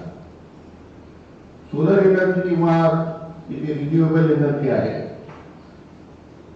याचा जर आपण इतिहास पाहिला तर भारतामध्ये मोठ्या प्रमाणामध्ये मोदीजी आल्यानंतर या एनर्जीकडे जास्त लक्ष दिलेलं आहे. त्यांनी गुजरातमध्ये प्रथम सुरुवात केली आणि आपण आता पाहतो की मोठमोठे इंडस्ट्रियलिस्ट सकाळी ॲडव्हर्टाईजमध्ये अडाणी असतात, रिलायन्स वाले आता जनरल मॅनेजर आपल्या समोर येऊन गेले. तर या मोठ्या इंडस्ट्रीजनी आता रिन्युएबलकडे लक्ष घालायला सुरुवात केली आहे. याचं कारण मुळात हे आहे की गरज ही नेहमी शोधाची जननी राहिलेली आहे आणि गरज आपल्याला आज ही आहे की फॉसिल फ्युएलपासून ज्याचा स्रोत हा लिमिटेड आहे त्यापासून अक्षय ऊर्जा म्हणजे रिन्युएबल एनर्जी थोडासा गॅप फरक असा आहे की रिन्युएबल म्हणजे आपण एका फॉर्ममधून दुसऱ्या फॉर्ममध्ये नवीनीकरण करतो, पण त्यापेक्षा अधिक जो चांगला शब्द आहे तो मला असं वाटतं की अक्षय ऊर्जा आहे, जिचा कधी क्षय होणार नाही. कमीत कमी आपल्या सोलर सिस्टीम मध्ये सूर्य आहे तोपर्यंत ही ऊर्जा आपल्याला सतत उपलब्ध होत राहील. त्यामुळे अक्षय ऊर्जा दिवस आपण हा साजरा करतोय आणि हा साजरा करत असताना जसं बहुतेक मुद्दे आता मगाच्या वक्त्यांनी कव्हर केलेलेच आहेत. तर आपल्याला जी आपली टोटल एनर्जी रिक्वायरमेंट आहे फार्मवरची ती 2.6 किलोवॅट पर हेक्टर इथपर्यंत आलेली आहे.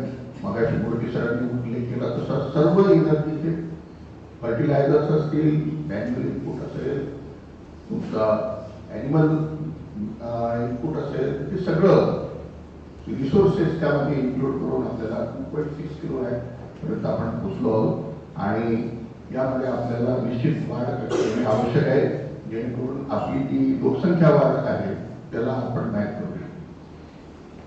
पंजाब हरियाणा वगैरे काही भागांमध्ये निशुल्क इलेक्ट्रिसिटी प्रोव्हाइड केली जाते. त्या निशुल्क एनर्जीला पर्याय म्हणून सोलर एनर्जी हा एक मोठा स्रोत आपल्याकडे आहे.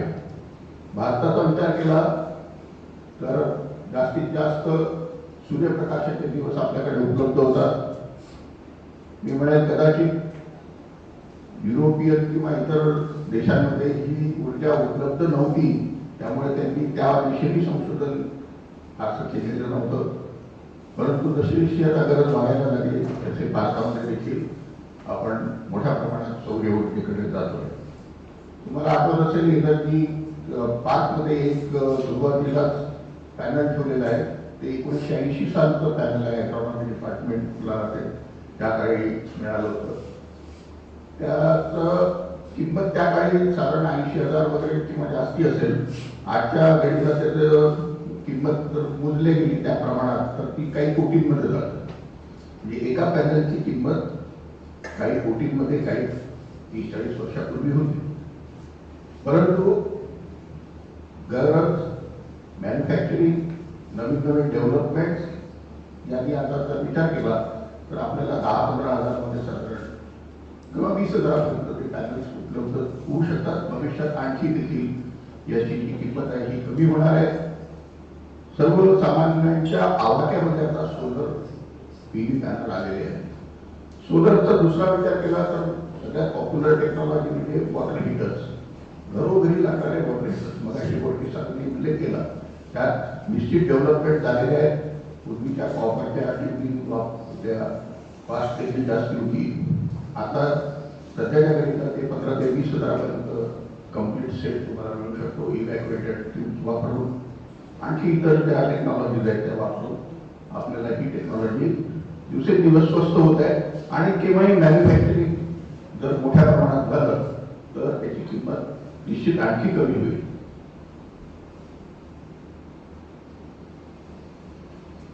आता मला देवेशने देखील उल्लेख केला की आपल्याला ही जी एनर्जी आहे सोलर एनर्जी किंवा अक्षय ऊर्जा ही farm ponds, aquaculture, cold storage याकडे कशी वापरता येईल या दृष्टीने आपल्याकडे छोटे छोटे काही प्रयोग देखील घेण्यात आलेले आहेत.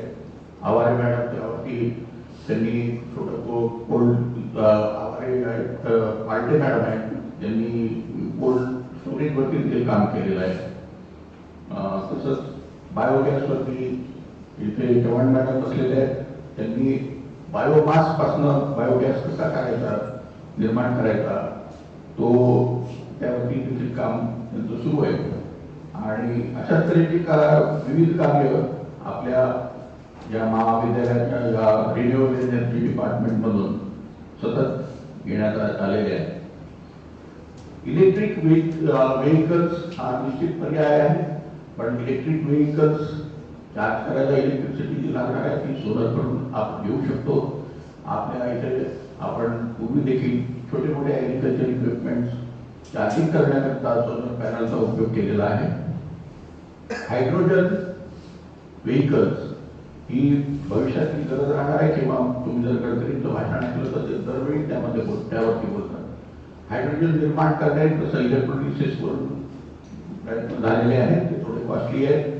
मला वाटतं मिथेन हा एक चांगला पर्याय आहे. मिथेनमधून हायड्रोजन निर्मिती मोठ्या प्रमाणात होऊ शकते आणि मिथेन निर्माण करायला बायोगॅस हा निश्चित एक चांगला, किंवा बायो CNG हा एक पर्याय आहे. बायो CNG वरती ऑपरेटेड बसेस व्हेकल्स हे आता येत्या काळात येऊ घातलेले आहेत. 10 वर्षानंतर कदाचित पेट्रोल किंवा डिझेलचे व्हेकल्स तुम्हाला दिसणार देखील नाही, कारण ते परवडणार नाही. तर त्या दृष्टीने हा पर्याय हा रिन्युएबल एनर्जीच्या थ्रू आपण उपलब्ध करून देत आहोत. बायोमासमध्ये माझा एक मेन मुख्य हेतू काढत होतो किंवा ती म्हणजे बायोमास कलेक्शन. आता कोकणामध्ये इतका बायोमास आहे, भरपूर टेकड्यांवरती देखील जंगलं अति मोठ्या प्रमाणात गवत उगवते. ते गवत आपण जनावरांना देखील देऊ शकत नाही. त्याचं हार्वेस्टिंग करणे आणि मग नंतर त्याला प्रोसेसिंग करायला आणणे, यात लागणारा खर्च हा मुळात जास्ती आहे. तो कसा कमी करता येईल हे प्रथम आपल्याला बघावं लागेल. त्यानंतर मग बायोमास कलेक्शन झाल्यानंतर मग जे पुढचं आहे ती प्रक्रिया त्या मानाने बरीच आवाक्यातली किंवा सोपी आहे, तर ती आपल्याला करता येईल. आणि त्या दृष्टीने ॲग्रिकल्चर इंजिनियर्सचं महत्त्व राहणार आहे. तर एनर्जी आपल्याला सगळ्या जेवणापासून सर्व गोष्टींसाठी निश्चितपणे लागत राहते. जसं मला सांगितलं की एनर्जी सिक्युरिटी आपल्याला बघायला पाहिजे. एनर्जी कॉन्झर्वेशन हा त्यात मोठा एक फील्ड आहे, त्याच्यामध्ये आपण कमीत कमी एनर्जी वापरून आपली कामं करू शकतो. जर जसं 1 मिनिट तुम्ही वाचवलं तर तेवढेच तुमचं इन्कम किंवा प्रॉफिटेबिलिटीमध्ये निश्चित वाढ होणार आहे. आता सोलर रूफटॉप मोठ्या प्रमाणात गावागावांमध्ये यायला लागलेले आहेत. त्यामधनं आपल्याला देखील जॉब ऑपॉर्च्युनिटी आहे. त्याचे काय जे सर्टिफिकेशन असेल ते घेऊन तुम्ही एमएनआरकडे किंवा लोकल अथॉरिटीजकडे अप्रोच होऊ शकता आणि त्यामधून एक मोठ्या प्रमाणामध्ये एम्प्लॉयमेंटचा स्कोप आपल्या ॲग्रिकल्चर इंजिनियर्सला लाभणार आहे आणि त्या दृष्टीने आपण प्रयत्न करायला हरकत नाही. तर जॉब सिकिंग किंवा जॉबच्यासाठी न फिरता आपण अशा तऱ्हेचे छोटे युनिट्स, जसं काही काळापूर्वी ड्रीप इरिगेशन आणि त्यामध्ये आपण मोनोपोली प्रस्थापित केलेली आहे. त्यामध्ये इंजिनियर्स स्वतःचे छोटे मोठे युनिट्स काढून त्यामधून त्यांनी एम्प्लॉयमेंट रिलेशन्स देखील केलेलं आहे आणि त्या स्वतःचा व्यवसाय केव्हाही निश्चित फायदेशीर असतो लॉंग टर्मच्या दृष्टीने देखील आणि सांस्कृतिक स्थिती देखील सुधारण्याच्या दृष्टीने. तसा तो व्यवसाय आता ग्रोईंग आहे, त्यामध्ये एंट्री मोठ्या प्रमाणात व्हावी असे माझी इच्छा आहे आणि आपण त्या दृष्टीने प्रयत्न करूया. तर आजच्या या कार्यक्रमावर मी मुख्यत्वे करून आपले गुरु डॉक्टर संजय भावे सर यांचे आभार मानेन, कारण त्यांच्या प्रेरणेतून ही जी लेक्चर वेगवेगळे आपल्या 25व्या किंवा रौप्य महोत्सवी वर्षानिमित्त त्यांनी त्यांची कल्पना आणली होती, त्याला प्रतिसाद देऊन आपण आता 4थं लेक्चर असेल तर ही मूळ कल्पना त्यांची आहे. यावेळेस 25व्या वर्ष किंवा रौप्य महोत्सवी वर्ष साजरं करायचं आपल्याला आम्ही गेलो होतो. त्या दृष्टीने त्यांच्याशी विचार विनिमय करायला त्यावेळेस त्या कल्पनेतून ही लेक्चर सिरीज आपण आयोजित केलेली आहे. भविष्यात देखील अशा प्रकारे विविध निमित्त साधून हे असे लेक्चर्स आयोजित करण्यात येतील याची मी आशा करतो आणि अक्षय दिनाच्या पुन्हा आपल्याला शुभेच्छा देतो आणि थांबतो. धन्यवाद.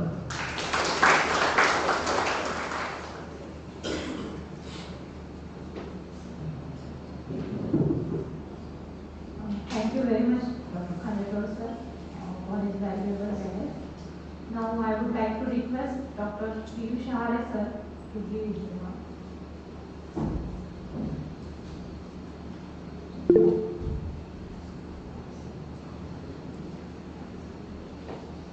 आजच्या कार्यक्रमाचे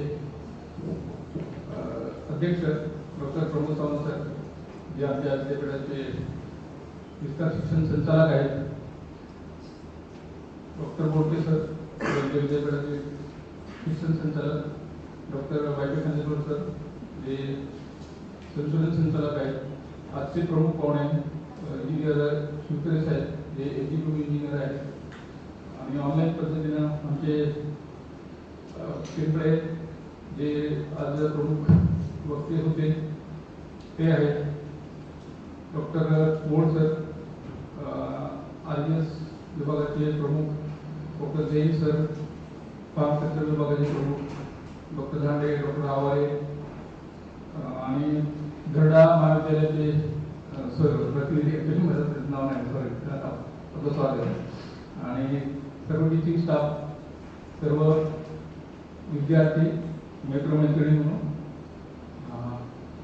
आज अक्षय ऊर्जा दिवस, आणि आज आधुनिक भारताचे जे शिल्पकार आणि कम्युनिकेशनची ज्यांनी क्रांती केली असे जनक माजी पंतप्रधान स्वर्गीय राजीव गांधी यांचा जन्मदिवस.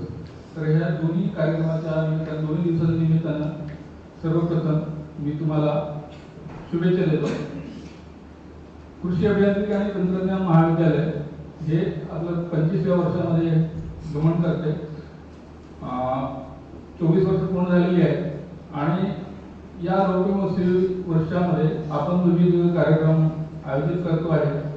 त्यामध्ये डॉक्टर एजी पवार मेमोरियल लेक्चर्स आहेत, आपल्याला मेळावे घ्यायचे आहेत, टेक्नोफेस्ट घ्यायची आहे, चर्चासत्र घ्यायचे आहेत, आणि अशा प्रकारचे विविध कार्यक्रम आपण आयोजित करण्याचा मानस आहे, त्याचे काही केलेले आहे. आणि त्याच कार्यक्रमाचा एक भाग म्हणून अक्षय ऊर्जा दिनाचं जे सेलिब्रेशन आहे ते आपण आयोजित करतो आहे, आपण सेलिब्रेट करतो आहे.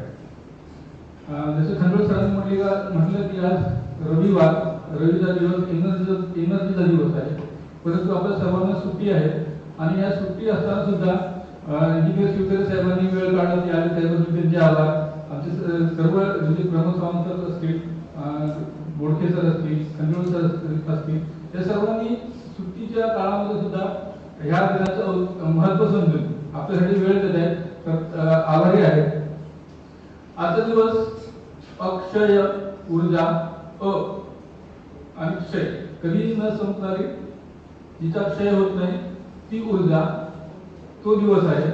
आणि आज जे अक्षय ऊर्जेची जी साधनं आहेत त्याचा आपण जास्तीत जास्त वापर हा वाढवला पाहिजे, ही एक काळाची गरज आहे. तर आपण थोडासा विचार केला एका बाजूनं, तर आपले जे फॉसिल फ्युएल्स जे आहेत हे संपत आहेत, किंवा येणाऱ्या 10-15 वर्षामध्ये संपत आहेत. आपण मानवी किंवा मानवाकडून या साधनांचा, या सोर्सचा अतिरेकी वापर झालेला आहे, होत आहे, आणि त्याचे दुष्परिणाम आपण आता भोगत आहे. जर म्हणजे अर्बनायझेशन जरी असेल, शहरीकरण, त्याच्या माध्यमातून सुद्धा जर आपण बघितलं तर त्याच्यामध्ये मानव विस्थापित होत आहे, आणि एकूणच आपल्या वसुंधरेला आणि पर्यावरणाला नुकसान होत आहे. आपण सगळं जाणताय की टेम्परेचर वाढतंय, पृथ्वी टेम्परेचर वाढतंय, ग्लोबल वॉर्मिंग ज्याला आपण म्हणतोय ते होत आहे. त्याच्यानंतर हिमनग वितळत आहेत. येणाऱ्या काही वर्षामध्ये जे समुद्राच्या काठी जे शहर आहेत ते बुडणार आहेत. अशी सगळी भीती, एकंदरीत पर्यावरणाला खूप मोठं नुकसान दिसतंय, आणि त्याचे परिणाम सुद्धा आपण आताही भोगतोय. प्रदूषणाचा जर विचार केला तर खूप मोठं प्रदूषण इथं होत आहे. तर हा सर्व एकंदरीत हवामानामध्ये जो बदल आणि पर्यावरणाला नुकसान, मला आपण हे सामोरं जात असताना याचा एक उपाय किंवा याला टॅकल कसं करता येईल असं जर आपण विचार केला तर याच्यामध्ये पोटेन्शियल जे आहे ते निश्चितपणे अक्षय ऊर्जेमध्ये आहे, आणि त्या अक्षय ऊर्जेचा वापर आपण वाढवला पाहिजे, ही आजची गरज आहे. आपण सगळे जाणताय, आपण सगळे इंजिनियर आहे, आपण रिन्युएबल एनर्जीचे कुठले कुठले सोर्स आहे, आपण सोलर एनर्जी आपल्याला माहित आहे, विंड एनर्जी माहित आहे, टायडल एनर्जी माहित आहे, बायो किंवा जैविक ऊर्जा माहित आहे, हायड्रोजन एनर्जी सुद्धा आपल्याला आता हळूहळू माहित होत आहे. तर हे सगळं जरी विचार केला तरी सोलर एनर्जी किंवा सौर ऊर्जा याच्यामध्ये खूप मोठं पोटेन्शियल आहे. जगाच्या पाठीवर किंवा पृथ्वीच्या पाठीवर जरी सोलर एनर्जीचा विचार केला तर सूर्याने एका तासामध्ये जेवढं प्रकाशाने जी एनर्जी दिली याच्यापासून आपण जी उत्पन्न होऊ शकते तेवढी एनर्जी ही आपल्या जगाची भूक भागवू शकते एका तासामध्ये जर विचार केला तर. फक्त ही आपल्याला टॅपिंग करण्याची गरज आहे. आणि टॅपिंग करण्यासाठी आपल्याला ते सोलर सेल आणि बाकी सगळं सेमीकंडक्टर सगळं लागणार आहे. हे खूप महाग टेक्नॉलॉजी होती, अजूनही थोडी बहुत महाग आहे, परंतु आता काळ आहे याच्यामध्ये हे सगळं टेक्नॉलॉजी ही स्वस्त होत आहे, त्याच्यामुळे आपल्याला हे वापरण्यासाठी खूप स्कोप आहे. तर ह्या दिवसाचा विचार केला तर ह्या दिवसाची संकल्पना कशी आली तर 20 ऑगस्ट 2004 साली आपल्या भारताचे माजी पंतप्रधान डॉक्टर मनमोहन सिंग यांनी दिल्ली येथे 12,000 शालेय विद्यार्थी बोलवले एका ठिकाणी आणि खूप मोठी मानवी साखळी त्यांनी तयार केली. कशासाठी की ही ग्रीन एनर्जी याचा वापर किंवा स्कोप आपल्याला खूप आहे हे दर्शवून देण्यासाठी.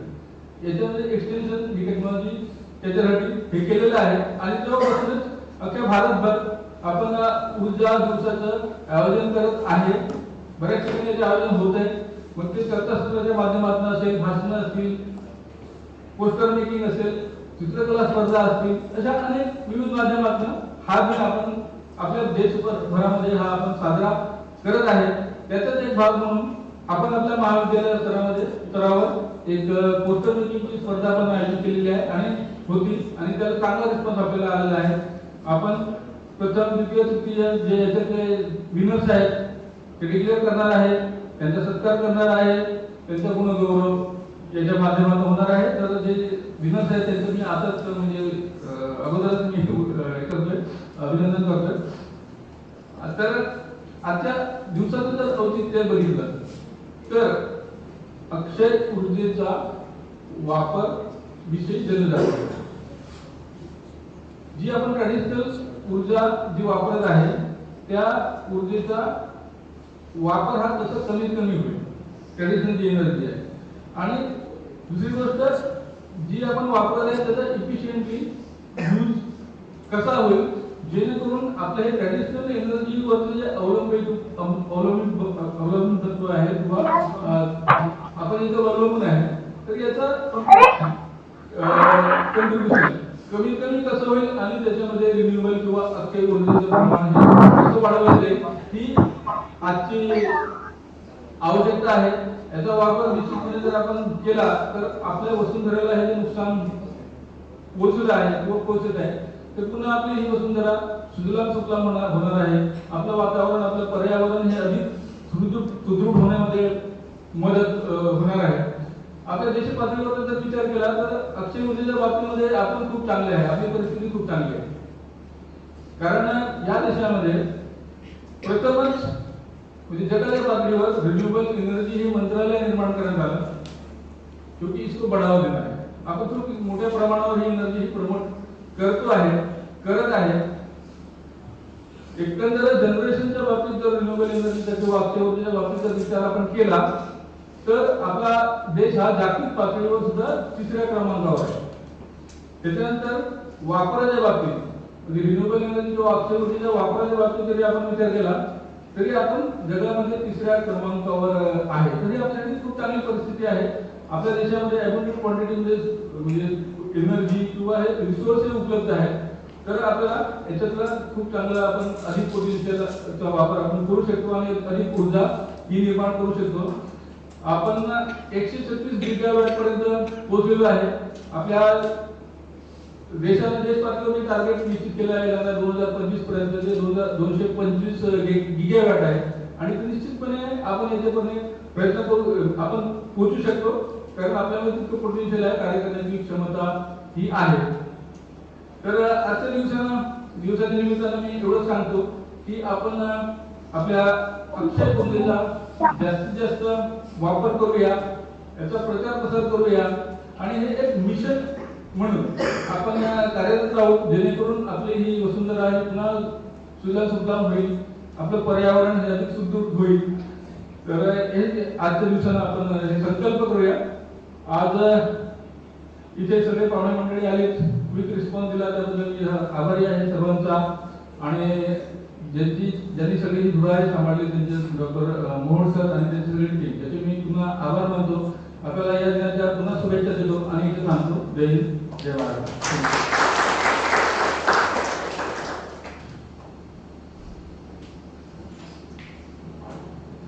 Thank you very much, Dr. Shah sir. Friends, this year we are celebrating the silver jubilee year of the College of Agriculture, Engineering and Technology, Dapoli. And on the occasion of Akshay Urja Day and celebrating the silver jubilee year, the Department of Renewable Energy Engineering, CAET Dapoli, had organized online e-poster competition on the theme Renewable Energy for Agriculture during the 8th August to the 16th August. The competition was held online and here about 50 posters are received, and these 50 posters are scrutinized by the evaluation committee which was formed by the Associate Dean of our college. And out of that 50, the evaluation committee finalized the 3 best posters, which are selected as the 3 best posters. So here is the time to declare the winners of this e-poster competition. So I declare the winners. So the second runner-up for this competition is Miss Sharvari Jamdade, who is the student of Dr. Dapoli College of Agriculture, Tarsande, Kolhapur. So, I would like to present her certificate and trophy to. I would like to request Dr. P.S. Bodke sir to present the certificate and trophy. So, second runner-up, Ms. Sharvari Jamdade. On behalf of Sharvari, Ms. Nikita will receive the prize and the certificate.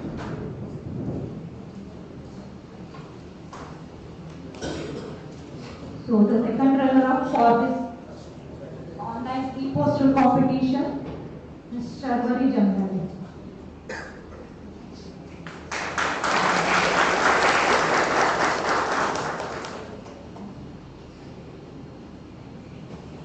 Then first runner-up, Mr. Sahil Sawan. I would like to request Dr. Khandetor sir to present the certificate and trophy to Mr. Sahil Sawan, who is the student of Dr. Dapoli College of Agriculture, Engineering and Technology, Tarsande, Kolhapur.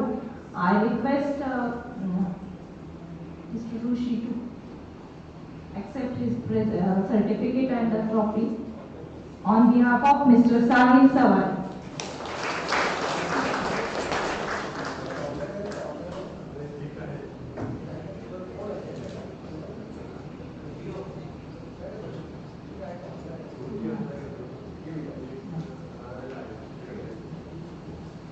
Now, the winner of this competition is Mr. Kumar Anupam, who is the student of first year.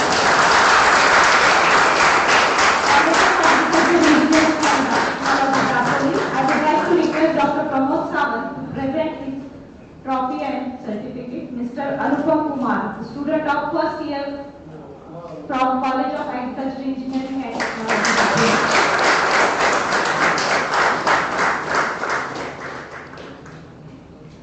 Thank you very much, sir. So, congratulations to all the winners.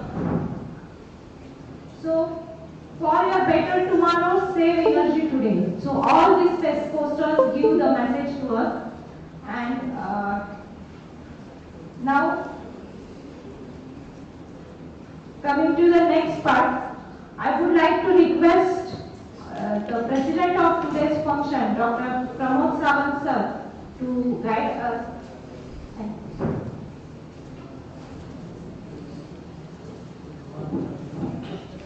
my colleagues in the university, Dr. P.S. Bokeh, sir, Director of Instruction of the university, Dr. Y.P. Khandidov, sir, Director of Research of the university, the two guest speakers, Sri Shivtari, sir, who is the Executive Engineer from Maharashtra State Electric Board here, and another guest speaker, Sri Devesh Pimple, who is General Manager of the Reliance Power Mumbai and also alumni of this college.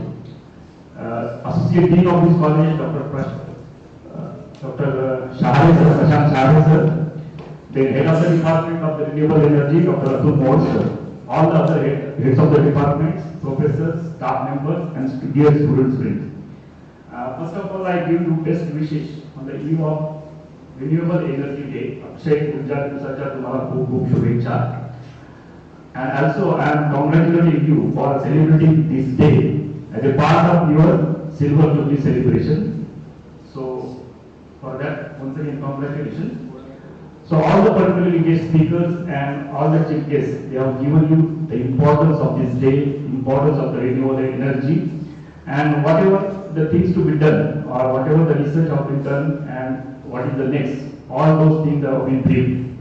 So, just I am narrating you. So, in the initial introductory remarks, Dr. Moore sir gave how this particularly demand for this energy increased. Last 50 years, you can say that from 0.5 kilowatts up to 2.6. That means 5 times increase is there up to this year. And in next 2030, it will go up to 4 kilowatt per hectare. That means 8 times increase is there.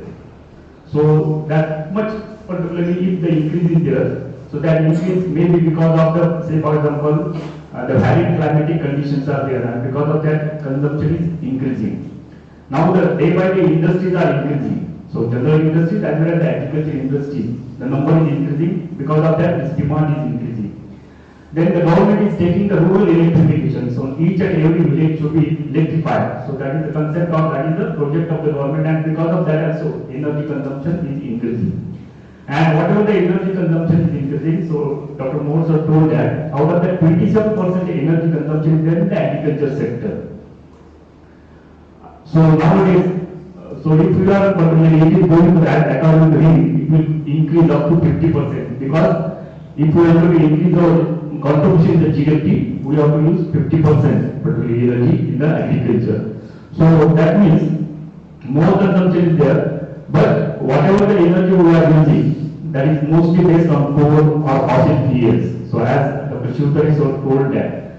So and because of that, so global warming is there, climate change is there. So we are facing these problems in agriculture. So we have to think of the renewable energy, maybe in the form of solar energy, maybe in the form of wind energy, or maybe in the, say for example, other geothermal energy or tidal energy. So these particular forms we have used. Particularly this renewable energy department of our engineering college, they are making some research in these aspects. They are demonstrating the technologies to the farmers. So Shivtari sir as well as the people sir told that. So a lot of research have been done, and it is necessary to do some other research work also. So just on this point, I wanted to tell you that. So when we are talking about the agriculture and whatever the technologies we are developing, and those should reach to the farmers.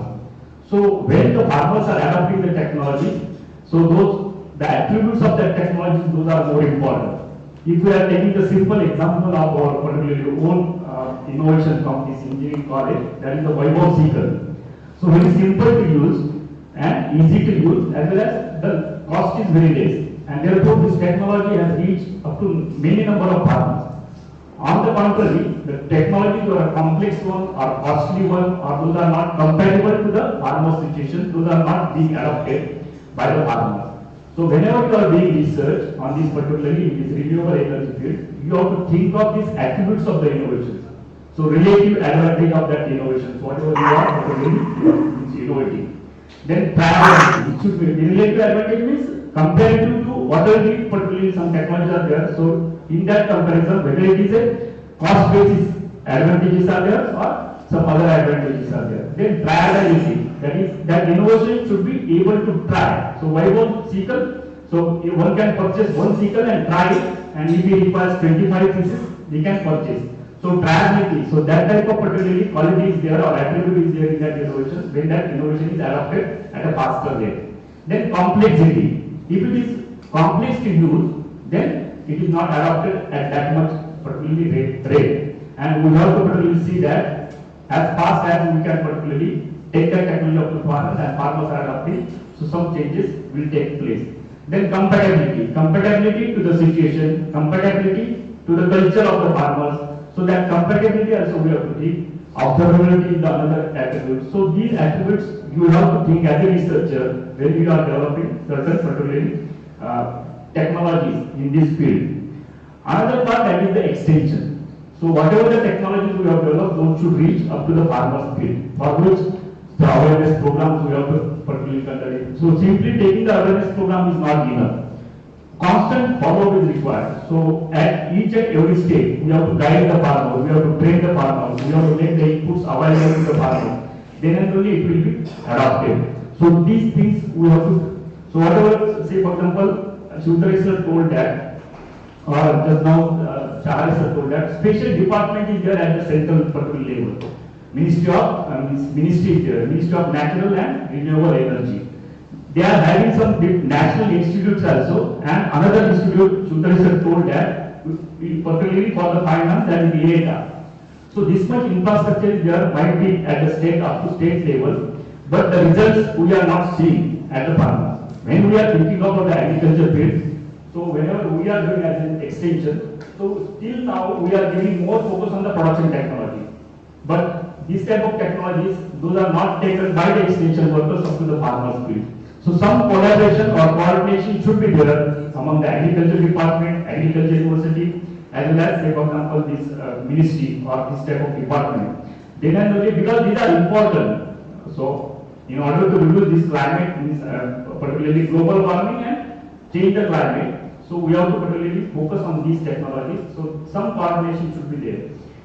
Another part, when we are talking about the university and university research, and here the Diwas is there.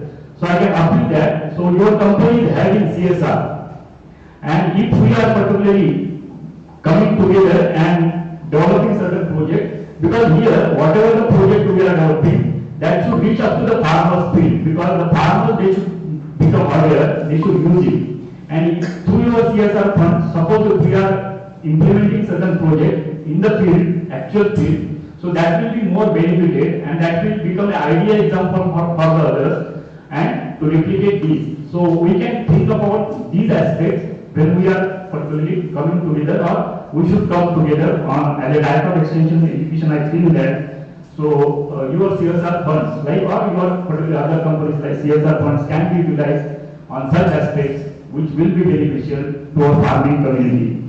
So with these particular words, so once again I congratulate all those winners, those who have taken the participation in this poster competition, and through that the awareness particularly will be created, and they become aware about this particularly important renewable energy, and they will disseminate this message to others also. So I am congratulating all those particularly winners, and also congratulating the organizers for organizing such type of competitions for the students, because these are students are the ambassadors of our particularly technology. So if they convince about our technology, certainly they will take that technology to their own particular situation, or they will disseminate to others also. So once again, congratulations, and I am very much thankful to the organizers for giving me this chance and making me president of this function in the absence of the Honorable Vice Chancellor. So thank you once again, and once again the best wishes on the eve of Renewable Energy Day. Thank you very much.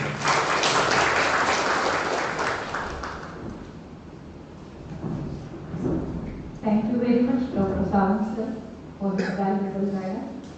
Now we are at the end of the program, so I would like to request Dr. Seema Awale madam to present the vote of thanks.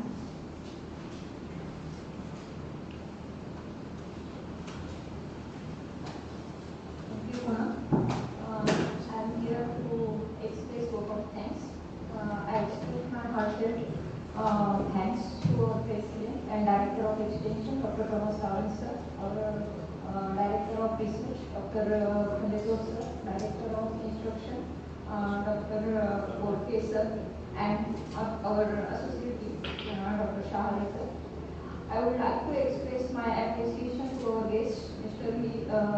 Shivtare sir, engineer, MSCD, whose word future going to be green and green energy only inspire our students to research in this green area.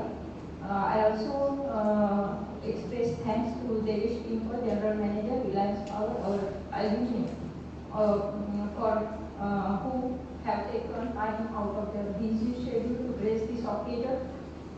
Your presence has added an extra spark to this event. Thank you, sir. Thank you, Devesh. I express vote of thanks to our head and Professor Dr. A.D. Mohammed sir and all the head of department of this college, CAET Dapoli, and all my colleagues. Also, I express the thanks to our departmental staff and all our BTech, MTech students, BTech, MTech and PhD students, and even Mr. Ray, staff from University Engineer Office, and Professor my field from